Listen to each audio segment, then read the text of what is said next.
예수님은 나와 여러분 또 우리 가족의 모든 죄를 용서하시고 우리에게 영원한 생명을 주시기 위하여 구원하러 오신 복 있는 전능하신 하나님이신 줄로 믿습니다.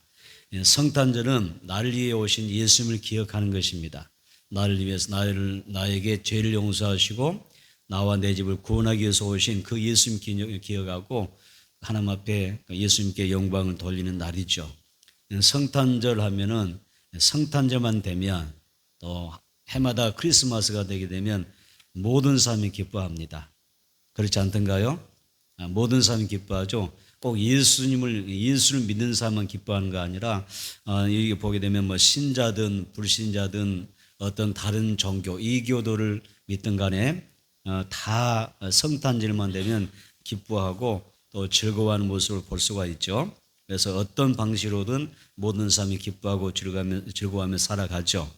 우리 역시 성탄절을 맞이하는 가운데 기뻐하게 되는데, 그러면 첫째로 성도는 이 성탄절을 어떻게 맞이해야 될까? 다시 합시다. 성탄절을 어떻게 어떤 마음으로 맞이해야 될까? 여러분 어떻게 성탄절을 맞이하고 싶으세요? 안 믿는 사람도 믿는 사람도 이교도들도 다 성탄절이 되면 즐겁고 행복해 하지 않습니까? 그러니까 가정의 축제로 삼아서 즐기면 살아가는데, 적어도 예수 믿는 우리는 이 성탄절을 맞이하여 이 성탄절을 어떻게 우리가 맞이하며 살아갈까? 또 이런 점들도 생각해 봐야 되죠. 미국은 10년 전부터 12월이 되게 되면 연말 인사법이라고 그래서 우리 연말이 되면 12월은 어떻게 우리가 생활하면서 사람들을 만나면서 인사하며 살아야 될까? 그 인사말에 대해서 굉장히 논란이 컸어요. 논란이 있었습니다. 그래서 10여 년부터 12월만 되면 연말에 어떻게 우리가 인사하며 살 것인가? 그 인사법에 대해서 많은 논란이 났습니다. 그래서 그들의 인사법에 대해서 어떤 논란이냐면 12월에 우리가 메리 크리스마스라고 인사할까? 메리 크리스마스라고 인사할까? 또 하나는 이 해피 할러데이즈라고 하는, 그렇게 이런 말로 인사할까? 이런 이야기를 했어요. 그래서 메리 크리스마스가 어떤 이야기죠? 즐겁게 예수님께 예배하는 날이에요.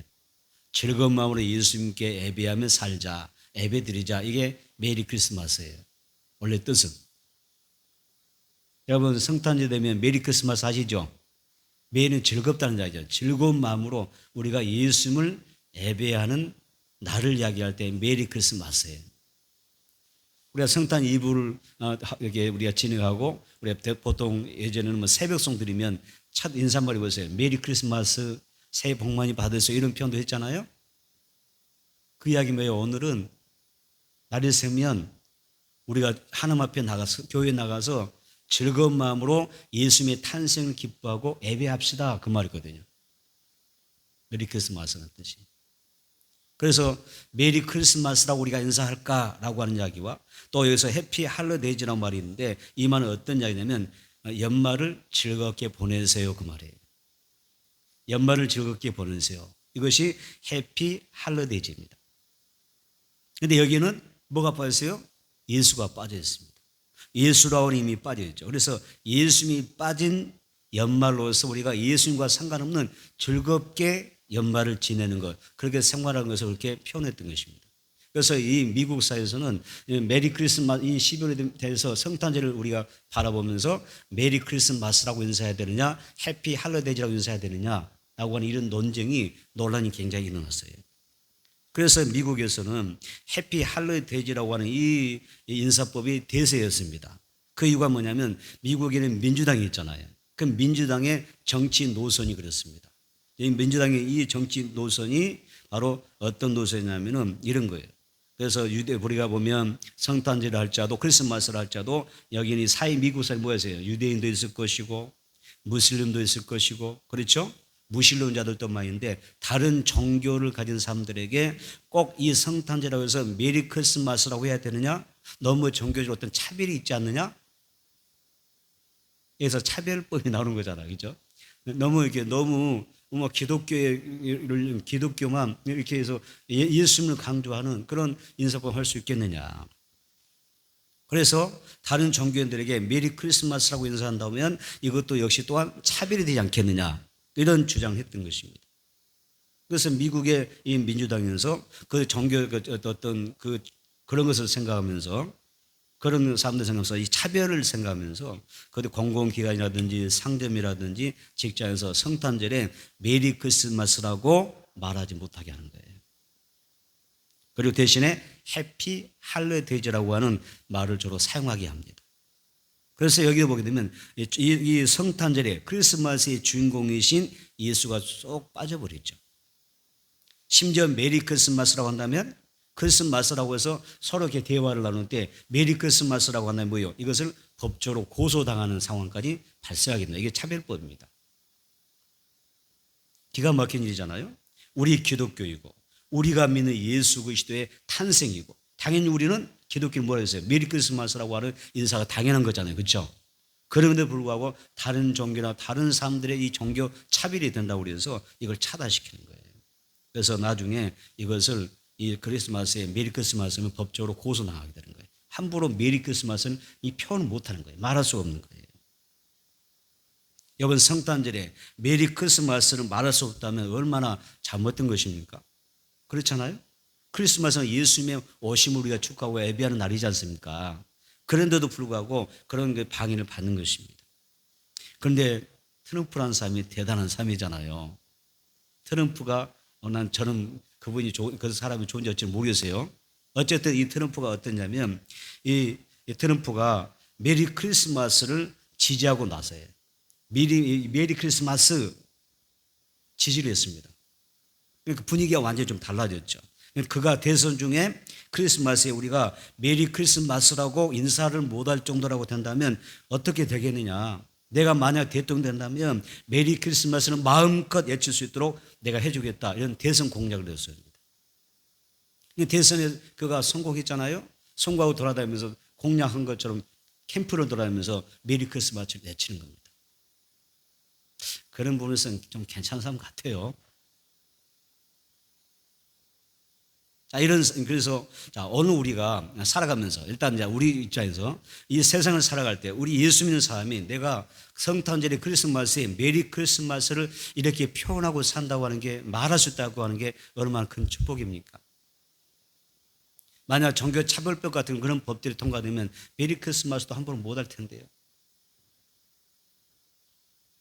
우리 지금 신앙의 자유를 누리고 있습니다. 메리 크리스마스, 예수 그리스도의 탄생을 축하하고 우리가 그 나심을 기뻐하고 많은 사람들에게 메리 크리스마스라고 축복의 인사를 나눌 수 있다고 하는 게 신앙의 자유인데, 우리가 신앙의 자유를 여러분 누려야 되지 않겠습니까? 12월에 누려야 되지 않겠습니까? 아멘이 조금 적은 것 같아요. 12월에 예수님 나신 성탄의 계절에 12월에 메리 크리스마스라고 외칠 수 있는 신앙의 자유를 누려야 되지 않겠습니까? 할렐루야. 이렇게 신앙의 자유를 주었음에도 불구하고 이 자유마저 누리지 못한다면 얼마나 안타깝습니까? 그래서 사랑하는 가족과 우리 이웃들에게, 우리 친구들에게 신앙의 이 자유를 주신 하나님 앞에 감사하면서 메리 크리스마스를 힘차게 외칠 수 있는 그런 12월이 되기를 축복합니다. 신앙의 자유입니다. 우리 자유를 누리고 있는 것입니다. 실제로 이 자유를 누리지 못하는 사람도 많습니다. 못하는 나라도 많습니다. 감사해야겠죠. 왜? 신앙의 자유를 주었는데, 예수를 전할 수 있는 자유를 주셨는데, 메리 크리스마스를 외칠 수 있는 자유를 주셨는데 우리 왜 이 자유를 누리지 못합니까? 잘 생각해 보세요. 크리스마스는 여러분 크리스트 나오고 플러스 마스라고 하는 단어가 합성되는 거 아시죠? 크리스트 그다음에 마스라고 하는 이 말이 합성된 단어입니다. 그래서 여기서 크리스마스는 뭐라고요? 크리스트 플러스 마스입니다. 마스는 어떻게 되냐면 천주교에서 미사라고 그러잖아요. 우리에게는 이거 어떻게 배우죠? 예배라는 뜻이잖아요. 크리스트가 뭐예요? 그리스도라는 이야기고, 그리스도 바로 예수라는 이야기잖아요. 그러니까 크리스마스는 무슨 말이냐면 예수님께 예배한 날이라는 뜻이 크리스마스라는 뜻이에요. 그런데 많은 사람이 크리스마스를 지내면서 그 뜻을 몰라요. 그냥 메리 크리스마스만 질 줄 알지 뜻을 몰라요. 크리스마스라는 단어는 예수님께 예배하는 날이라 그런 뜻이에요. 예수님의 탄생을 기뻐하고 우리가 축하하고 나를 위해서 오신 그 예수님을 예배한 날이 크리스마스라는 뜻입니다. 그런데 많은 이 기독교인들이 성도들 가운데 이 크리스마스는 몰라. 의미를 몰라. 그 의미를 모른 채 그냥 크리스마스도 엉뚱한 곳에서, 물론 바빠서 그럴 수도 있고 분주해서 그럴 수 있는데 엉뚱한 곳에서 크리스마스를 즐기고 사는 거예요. 따라서 합시다. 크리스마스는 나신 예수님을 예배하는 날이다. 자, 이 정도 우리가 기본으로 알고 갑시다. 아멘. 크리스마스는 무엇이죠? 하나님의 절에 나와서. 크리스마스는 무엇이죠? 예수님의 나심을 기뻐하고 예배하는 날입니다. 내가 예수 믿고 구원받은 삶이잖아요. 하나님의 자녀이지 않습니까? 예수님이 나를 위해서 오셨지 않습니까? 당연히 크리스마스는 그분 앞에 예배하는 날이죠. 오늘 여러분과 여러분의 가족은 어떤 성탄절을 맞이해야 될까요? 어떤 성탄절 맞이하고 싶으세요? 연말을 즐기는 해피 할러데이즈가 아닌 어떤 예배? 메리 크리스마스로 보낼 수 있게 되기를 축복합니다. 여러분의 가정을 축복합니다. 그래서 여러분, 크리스마스는 예수님이 나를 위해, 나의 죄를 위해서 구원하시려고 사람의 몸을 입고 이 땅에 동정녀 마리아에게서 태어나신 탄생하신 날입니다. 그렇기 때문에 성탄절은요, 온 가족이 모여서 예수님의 탄생을 기뻐하고 경배하고 예배한 날이 되어야 되는 것입니다. 여러분의 가정은 예수님을 경배하며 즐겁게 예배드리는 그런 복된 크리스마스가 있게 되기를 바랍니다. 그런 크리스마스를 여러분 가지세요. 그게 축복입니다. 성탄절에 예수님을 예배할 수 있으면 감사해야 됩니다.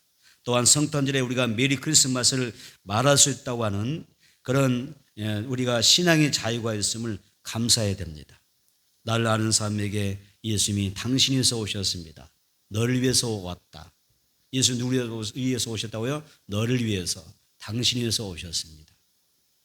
이렇게 말할 수 있는 게 신앙의 자유고요. 여러분 복이고 상급이 될 줄은 믿습니다. 두 번째는 나섭니다. 예수님은 나를 구원하려고 오셨습니다. 예수님 누구를 구원하려고? 여러분을 위해서 구원하셨죠. 이 사실 여러분들이 감사하면서 우리가 성탄절을 맞이해야 되겠죠. 예수님께서 이 땅에 오신 이유는 나를 사랑하시되 하나님의 사랑이 나에게 부어진 바 되셔서 나를 구원하기 위해서 예수님이 이 땅에 오신 것입니다. 또한 예수님이 이 땅에 오신 이유는 나를 심판하려고 오신 목적이 아니라 죄로부터, 문제로부터, 삶으로부터, 삶의 여러 가지 환경으로부터 나를 구원하시기 위해서 예수님이 오신 것입니다. 주는 빛으로 오셔서 모든 믿는 자들을 어둠에 거하지 않게 하기 위하여 오셨다고 말씀하셨습니다. 말씀이 시대에 우리 가운데 오신 그 예수가 우리에게 뭘 주시기 위해서? 나에게 영원한 생명, 영생을 주기 위해서 오신 줄로 믿습니다. 우리 인간의 육체는 육체의 생명 한계가 있잖아요. 그렇죠? 우리의 생명은 한계가 있어요. 정해져 있어요. 그렇게 길지가 않아요. 여러분 무병장수하기를 축복합니다. 아멘. 크게 해주시면 좋겠어요. 여러분 오래 사시길 정말 바랍니다. 무병장수하시길 바랍니다. 그러나 무병장수도 아무리 건강하고 건강관리 잘하고 오래 살아도 어때요? 때가 되면 무병장수할 자도 어떻게 되죠? 어떻게 돼요? 버티실래요? 문고리 딱 문틀 틀어잡고 난 절대 안 죽을 거야.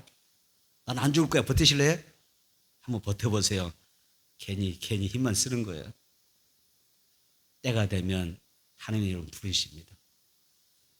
아무리 건강한 사람도 아무리 젊은 사람도 때가 되면 부르시잖아요. 무병장수할지라도. 그렇다면 우리가 마지막에 이것은 이 세상은 잠깐인데 우리에게 뭐 하세요? 영원한 나라, 영원한 생명이 우리에게 있는 것입니다. 그 영원한 생명을 얻기 위하여 예수 믿는 거잖아요. 맞습니까? 영생하기 위하여 우리가 예수 믿는 거예요. 예수 믿다고 오신 이유는 내게 그 영원한 생명을 주시기 위하여 우리에게 오셨다는 이야기죠. 또 예수는 동시에 우리에게 생명을 주러 오셨지만 한편에서는 예수 그리스도는 뭐하러 오셨어요? 심판하러 오신 것입니다. 마치 동절의 양면과 같습니다. 예수님이 이 땅에 오신 이유는 하나는 구원을 주기 위하여, 하나는 뭐예요? 심판을 주러 오시는 겁니다. 그래서 예수님이 오시면 따섭니다. 예수님이 오시면 구원과 심판을 위하여 오셨다. 그러니까 여러분 생각해보세요. 우리가 성경에 기록되잖아요. 우리에게 영원한 생명이신 예수님을 믿으면 죄 사함 받고 영원한 생명을 받잖아요. 그래서 구원 받는 거잖아요. 그런데 내가 도무지 나는 예수님을 안 믿을 거야. 예수님 내 거부하고, 그렇죠? 내 마음 문을 꽉 닫아버리고 나는 절대 예수를 나의 구주로 영접하지 않을 거야. 내 인생은 나의 것이야. 내 멋대로 살다가 인생 즐기다가 난 살다가 그대로 죽을 거야. 뭐 천국 있겠어? 지옥 있겠어? 이런 사람이 있을 수 있잖아요. 그 사람을 위하여 예수님이 왜 오셨죠? 심판하러 오신 것입니다. 예수를 영접하면 구원이고 빛으로 오신 예수를 거부하면 성경에 뭐라 나와요? 하나님의 심판이 있는 것입니다.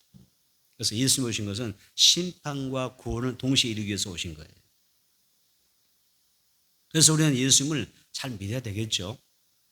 여러분 심판에 믿어야 될 줄 믿습니다. 예수 믿고 구원받을 줄 믿습니다. 그래서 여러분 하나님께서 예수를 땅에 보내신 이유가 분명합니다. 나와 여러분의 가족을 구원하러 오신 것입니다. 먼저 심판을 전제한 게 아닙니다. 구원 주시러 오셨는데 그걸 거부하니까 결국은 심판을 받는 거죠.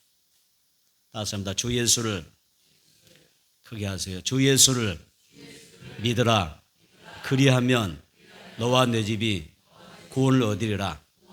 예수님 오신 목적은 바로 거기에 있는 것입니다. 구원 주러 오셨는데 이걸 거부하니까 예수님을 부정하니까 심판을 받는 것입니다. 여러분 성경에 이렇게 이야기하잖아요. 은혜 받을 만한 때 은혜 받고 은혜 받을 만한 때가 있고 구원 얻을 때가 있다고 그랬습니다. 다시 한번 은혜 받을 때가 있고 구원 받을 때가 있다. 다 때가 있습니다. 그래서 우리가 은혜 받을 만한 때에 은혜 받아야 돼요. 구원 받을 만한 때에 우리가 구원 받아야 돼요. 우리가 살아가면서 그런 게 있잖아요. 때를 놓칠 때가 있어요. 모든 게 인생에 때가 있어요. 기회가 있는 것입니다. 있어요, 없어요? 살다 보니까 어떤 때가 있을 거는 기회가 있었습니다. 그 기회를 놓치니까 내가 어떤 고난이라든지 우리가 어떤 삶에 고전한 경우가 많습니다. 때를 놓쳐서.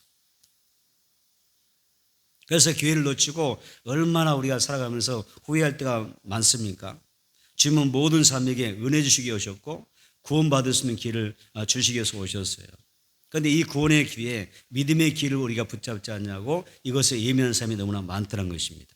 성탄의 의미는 예수님 이 땅에 오신 그 의미가요. 예수님은 나의 구원을 내가 너희들에게 구원을 베풀어 줄 테니까 구원을 주려고 왔으니까 뭐라고요? 내게 기회를 준다는 이야기예요. 때를 줬다는 이야기거든요. 나를 믿음으로 영접하여 뭐라고요? 구원을 받으라고 말씀하는 거예요. 구원을 받으라 이렇게 말씀하십니다. 예수님이 양파 벌리셔서 우리에게 어때요? 초청하시는 것입니다. 예수를 믿으라. 내가 너에게 구원을 주리라. 너 나 믿으라 뭐죠? 내가 나를 구주로 믿으라 하면 내가 영원한 생명 내가 너에게 주리라. 이렇게 약속하시는 것입니다. 여러분 구원받기를 축복합니다. 은혜 많이 받기를 축복합니다. 요한계시록 봅니다. 요한계시록 1장 5절입니다. 요한계시록 1장 5절 같이 찾으셔서 읽어보도록 하겠습니다. 요한계시록 1장 5절 요한계시록 1장 15절 요한계시록 1장 5절 시작. 또 충성된 증인으로 죽은 자들 가운데서 먼저 나시고 땅의 임금들의 머리가 되신 예수 그리스도로 말미암아 은혜와 평강이 너에게 있기를 원하노라. 우리를 사랑하사 그의 피로 우리 죄에서 우리를 해방시키시고 밑줄 우리를 사랑하사 그의 피로 우리 죄에서 우리를 해방하시고. 예수님 이 땅에 오셨어요. 이 땅에 오신 이유가 뭐죠? 십자가에서 피 흘려 죽으시러 오시는 거예요. 예수님 죽으시러 오셨어요. 나의 모든 죄를 용서하기 위하여. 그렇죠? 나의 모든 죄를 용서하기 위하여 피 흘려 죽으시기 위하여 오신 거예요. 예수님 이 땅에 오신 목적이 뭐예요? 우리를 구원하러 오셨잖아요. 그 구원은 십자가에 매달리셔서 피 흘려 죽으심으로 이루시는 거예요. 여러분들은 이 땅에 왜 태어나셨나요? 눈 뜨고 보니까 나도 모르게 눈 뜨고 내가 태어난 거겠지만은 태어나서 우리가 이 땅에 온 목적이 뭐예요? 잘 살기 위해서 어떤 꿈을 이루기 위하여 성공하기 위하여 내가 이 땅에 왔노라 이렇게 주장할 수 있겠지만 예수님은 처음부터 죽으러 오신 거예요. 우리의 대속물이 되어 한목제물로 죽으시기 위해서 오신 거예요. 오신 목적이 그렇게 되어 있어요. 그래서 예수님이 십자가에서 죽으심으로 또 죽으시고 부활하심으로 이게 모든 믿는 자들에게 뭐예요? 믿는 자의 죄를 다 용서해 주시고 우리를 괴롭히는 사탄을 멸하시고 우리에게 있는 사망과 저주에서 건져주시러 오신 것입니다. 만왕의 왕으로 오신 예수님은 각종 질병으로 고통을 당하는 자들에게 질병을 고쳐주셨어요. 그래서 문둥병자도 고쳐주시고 혈류병도 고쳐주시고 또 앞을 보지 못하는 소경의 눈도 열어주셔서 보게 하시고 듣지 못하는 이 삶의 길을 열어주셔서 이 모든 장애를 열어주셔서 듣게 하셨습니다. 예수님의 구원은 우리의 모든 전 인격적인 구원이었습니다. 영도 구원하시고 육체도 구원하시고 뭐예요? 우리의 혼적인 정신도 구원하신 것입니다. 예수님 구원은 여기까지 있습니까? 내 모든 삶의 현장에도 하나님의 구원이 지금도 선포되고 있는 것입니다. 지금도 여러분 인생 가운데 예수님 오셔서 여러분의 삶을 도우시고 아멘 또 역사해 주시는 그런 은혜가 있는 것입니다. 그래서 우리가 마태복음 오늘 본문 말씀 14절 24절 한번 볼까요? 마태복음 14장 24절 읽겠습니다. 시작. 해가 이미 육지에서 술이나 떠나서 바람이 거스름으로 물결로 말미암아 고난을 당하더라. 그 다음에 30절 시작. 바람 보고 무서워 빠져가는지라 소리 지르러 이르되 주여 나를 구원하소서. 예수께서 즉시 손을 내밀어 그를 붙잡으시며 이르시되 믿음이 작은 자여 왜 의심하였느냐 하시고 배에 함께 오름에 바람이 그치는지라. 예수님은 산에서 기도하러 가시고 산으로 기도하러 가시고 제자들이 먼저 갈리로 건너는 도중에 바다 한가운데서 폭풍을 만났습니다. 제자들은 폭풍과 정말 맞서 싸웠지만은 그들은 위기를 만났죠. 그리고 여기 다 죽게 됐습니다. 죽을 수밖에 없는 그런 환경이 된 것입니다. 우리가 살다 보면 이런 경험 있잖아요. 그래서 오늘 본문의 말씀은요. 우리가 살다 보면 우리도 뭘 만나요? 삶의 풍랑을 만난다는 이야기예요. 건강의 풍랑을 만날 수가 있고 물질의 풍랑을 만날 수도 있고 그렇죠? 우리의 어떤 삶의 어떤 위기를 만나는 그런 풍랑이 있을 수 있다는 것입니다. 아무리 애쓰를 써도 우리가 그 속에서 빠져나올 수 없는 그런 환경과 문제에 우리가 어려움을 괴로움을 만날 수가 있다. 그런데 우리가 이 모든 문제로부터 구원받는 방법이 뭐죠? 예수님이 오셔야 되는 것이죠. 그 예수님이 오셔서 내 인생의 배에 올라타셔서 그렇죠? 내 손을 붙잡아 주시면 그 모든 풍랑이 한순간에 잠잠하게 되고 또 살소망이 끊어졌지만 다시 뭐가 돼요? 우리가 구원받게 되고 평안을 얻게 된다. 그런 말씀입니다. 예수님이 땅에 왜 오셨겠습니까? 나의 모든 삶의 문제로부터 환난으로부터 나를 구원하기 위해서 오신 줄로 믿습니다. 여러분 예수가 여러분의 삶 가운데 임하시기 원합니다. 그래서 내가 살아가면서 어떤 삶의 소망이 끊어졌다 할지라도 예수님이 오셔서 친히 그 모든 문제를 평정해 주시고 우리에게 자유를 주시고 또 구원해 주실 줄로 믿습니다. 여러분 시련이 왔을 때 환경을 보지 말고 그 모든 환경을 지배하시는 누구를 바라봐야 되죠? 구원자 예수님을 바라보는 것입니다. 환난과 풍파 중에서도 하나님을 신뢰하고 믿고 맡기십시오. 또 주님을 찬양하며 감사하십시오. 그러면 반드시 여러분 인생이 삶의 길이 나타날 것입니다. 우리에게 성탄절이 왜 중요합니까? 왜 예수님이 오심이 중요합니까? 나의 구원자로 오시기 때문에 그렇습니다. 주님 바라보고 우리가 신뢰하게 되면 그분이 내 삶의 모든 것을 어떻게 전화의 복을 주실 줄 믿습니다. 이 순간에도 여러분의 삶을 도와주실 거예요. 믿으십니까? 내 삶을 도와줄 줄 믿습니다. 해결해 줄 줄 믿습니다. 그래서 예수님께서 나의 질병의 문제, 내가 살아가면서 겪게 되는 많은 물질의 문제들도, 나의 인간관계의 문제들도, 내 자녀의 문제들도, 나의 신앙의 문제, 영적인 문제도 다 해결해 주실 줄로 믿습니다. 나를 구원하러 오신 예수님은 내 삶의 공급자이십니다. 다시 한번 예수님은 나의 공급자가 되신다. 아멘. 그런 분이십니다. 세 번째 다시 한번 예수님은 다시 오심을 믿고 깨어 신앙소리해야 된다. 아멘. 그래서 이 성탄절 그러면요 우리 오시는 예수님 앞에 경배하는 날이잖아요. 경배하는 날인데 그래서 성탄절을 다시 초림하신 예수님을 우리가 이렇게 경배하지만은 또 우리는 지금 어떤 예수님 찾아요? 다시 오실 재림하신 예수님을 우리가 지금 소망하는 게 바로 성탄절의 의미입니다. 그렇다면 우리가 다시 오실 예수님을 생각하면서 깨어서 신앙생활하는 것입니다. 요한계시록 1장 8절입니다. 요한계시록 1장 8절 보겠습니다. 요한계시록 1장 8절 시작. 주 하나님이 이르시되 나는 알파와 오메가라. 이제도 있고 전에도 있었고 장차 올 자요 전능한 자라 하시더라. 아멘. 여기서 주 하나님, 그 다음에 뭐라고 하세요? 밑줄. 나는 알파와 오메가라. 하나님이 말씀하셨습니다. 나는 뭐라고요? 알파와 오메가라 하셨어요. 여러분, 헬라어의 첫 알파벳에서 이게 알파는 첫 알파벳입니다. 영어의 A, B, C, D 할 때 A에 해당되는 게 알파입니다. 그 다음에 마지막이 뭐예요? 오메가가 마지막 알파벳입니다. 그래서 이게 뭐냐면 알파와 오메가라고 하면은 처음과 마지막이라는 뜻입니다. 예수님이 어떤 분이시냐? 성경이 이렇게 이야기해요. 예수님이 어떤 분이냐 소개할 때 뭐라고 계세요? 우주의 처음과 마지막이 되는 그런 분이라는 것입니다. 인간의 모든 기원의 처음과 마지막이 바로 알파와 오메가라는 뜻입니다. 다시 말하면 예수님은 영원 전부터 계시고 지금도 계시고 앞으로도 영원히 계시는 전능하신 하나님이라는 뜻이 알파와 오메가라는 뜻입니다. 그리고 요한계시록 1장 8절 하반절 말씀처럼 예수님은 인류 역사의 마지막 날에 장차 올 자요 다시 오실 주님이라고 말씀하죠. 요한복음 14장 18절 볼까요? 자, 요한복음 14장 18절 보겠습니다. 알파와 오메가 되신 하나님, 처음과 마지막이 되신 그 하나님이 이렇게 약속하십니다. 요한복음 14장 18절 시작. 내가 너희를 고아와 같이 버려두지 않냐고 너희에게로 오리라. 아멘. 자, 여기 보니까 예수님이 말씀하셨죠. 뭐라고 하셨어요? 다시 오신다고 말씀하고 있습니다. 요한복음 14장 3절에 보면 가서 너희를 위하여 거처를 예비하면 내가 다시 와서 너희를 내게로 영접하여 나의 있는 곳에 너희도 있게 하리라. 이렇게 말씀하십니다. 주님은 우리 안에 이미 성령으로 계시지만은 언젠가는 이 땅으로 재림주로서 다시 우리에게 오실 것을 약속하고 있는 것입니다. 그래서 우리는 다시 오실 그 재림하실 예수 믿고 기다리며 살아가는 사람들입니다. 성탄절의 의미는 거기에 있습니다. 아기 예수로 오신 예수님을 통하여 우리가 찬양하고 경배하고 예배 드리는 이 축복의 날이지만 이 성탄절 한 단계 더 어때요? 더 나아가서 다시 오실 예수님을 우리가 바라고 깨어있는 신앙생활을 하자는 것입니다. 예수님이 초림으로 이 땅에 오셨을 때 보면 두 부류의 삶이 있었던 것을 압니다. 한 부류는 예수님의 오심을 전혀 준비하지 않습니다.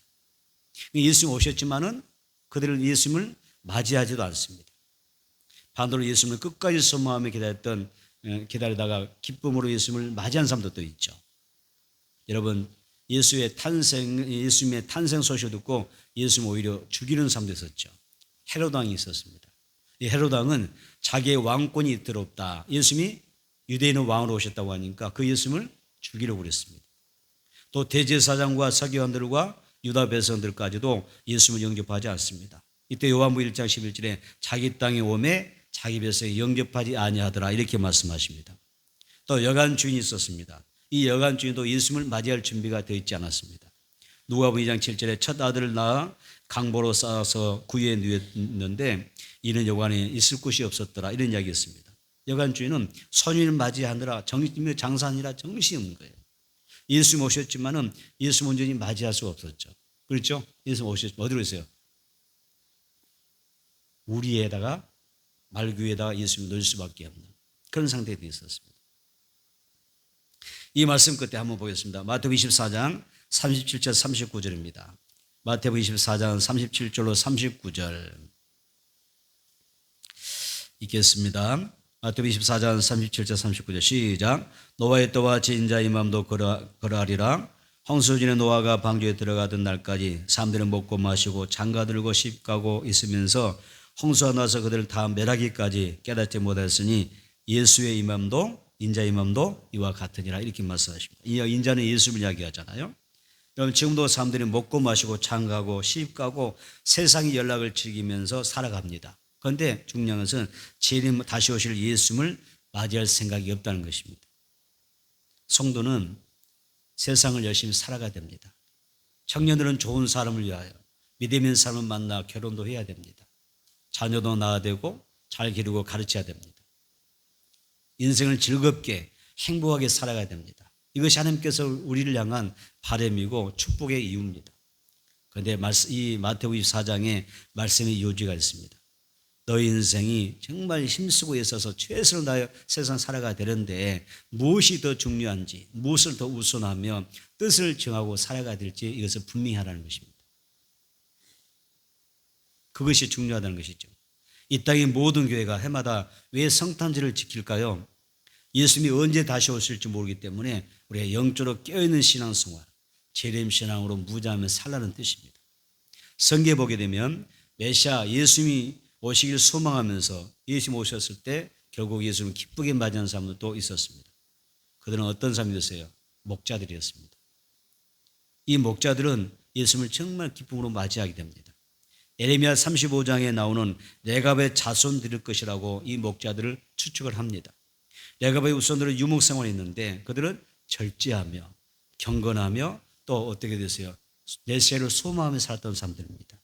이 레갑의 자손들은 조상들로부터 부모로부터 경건신앙을 물려받았습니다. 그래서 이 자녀들이 후손들이 이렇게 영적으로 하나님 앞에 믿음을 살아갔다가 결국 예수님을 맞이하는 그런 주인공들이 됐죠. 여러분의 자녀들도 역시 하나님이 기뻐하시고 복 주실 만한 그런 신앙의 자녀들이 되기를 축복합니다. 그래서 누가복음 2장 14절에서 지극히 높은 곳은 하나님께 영광이요 땅에서 하나님이 기뻐하시는 사람들 중에 평화로다 이런 메시지를 목자들이 받게 됩니다. 왜? 그들은 예수님을 기쁨으로 맞이할 준비가 되어 있거든요. 또 어떤 사람이냐면 예수님 기쁨 받는 사람은 동방바사들이 있습니다. 이 동방바사를 약 1600km 그 거리를 낙타 타고 왔습니다. 그래서 아기 예수님에게 유황과 몰약과 이 황금 예물을 드리면서 경배했던 것을 볼 수가 있습니다. 그 다음에 또 어떤 사람이 있어요? 예수님의 그 나심에 대해서 그들이 영접했던 사람 누가 있어요? 그 다음 누가 있어요? 시므온이라는 사람이 있죠. 시므온. 성경에 시므온이라는 사람이 있습니다. 이 시므온은 메시아 오심을 간절히 소망하고 기다렸던 사람입니다. 결국 시므온은 예수님을 성령께서 말씀하셨어요. 너 죽기 전에 예수님을 보고 죽을 것이다. 이런 약속을 받았습니다. 그러니까 시므온이 죽기 전에 예수님을 친히 알아보는 복을 받았어요. 아기 예수님을 알아보는 복을 받게 되죠. 또 안나라고 하는 여인이 있습니다. 그는 성전을 떠나지 않냐고 주야로 금식하면서 메시아를 기다렸던 여인입니다. 나중에 예수님을 품에 안는 복을 받습니다. 여러분은 어떤 불의의 삶이 되길 원하십니까?